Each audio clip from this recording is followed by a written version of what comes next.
right down to third and talk about this car. This is a BMW M2 with 365 horsepower.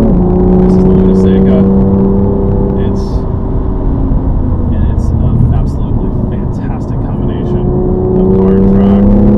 Tires are a little bit greasy, brakes a little bit mushy, but it doesn't change the fact it's a lot of fun. So what we're dealing with here is an M2 that is a successor to the 1M, and of course a cousin, if you will, to the M4. And that means that it is a car of impeccable provenance.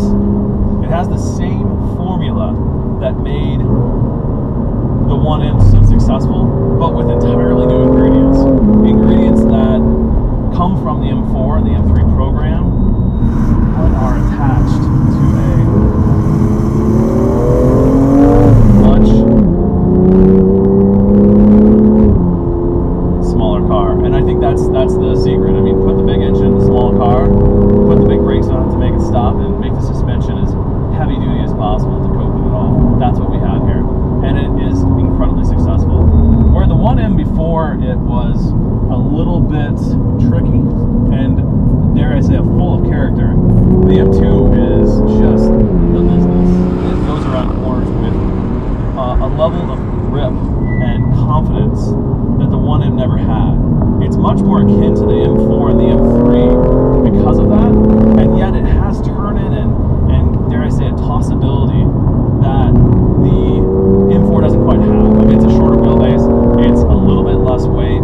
This is a car that has its weight also further towards the center of the car. So you're talking about, again, from a formula perspective, that classic formula of small car, fairly lightweight, big engine, big power. And it's a hell of a lot of fun. In my mind, what we have here is not the baby M car. In my mind, this may be the halo of the brand in a lot of respects. It harkens back to what started everything with the 2002 Turbo, the E30 M3. And interestingly, it is identical in size, in wheelbase I should say, to the E46 M3.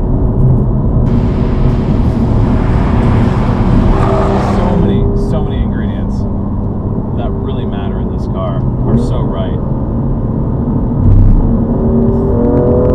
Pedal position, steering wheel, the DCT is fantastic. We're going to try the manual here in a little bit on the road.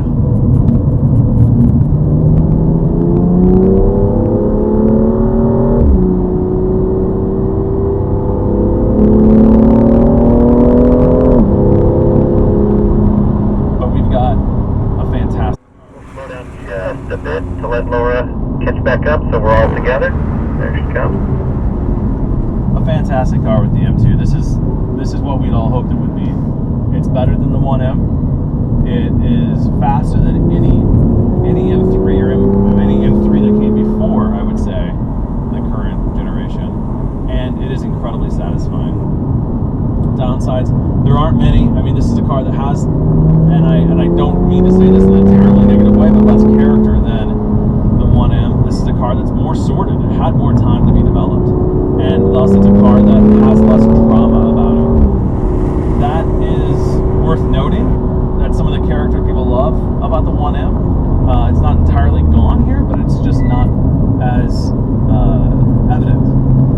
Nevertheless, this is a fantastic car. It's got so much mid-range torque. It's got so much power. It revs so quickly.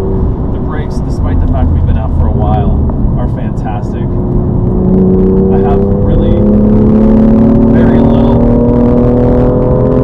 to complain about in a car this good on a track this wonderful. So that is it. That is the verdict. Excellent product.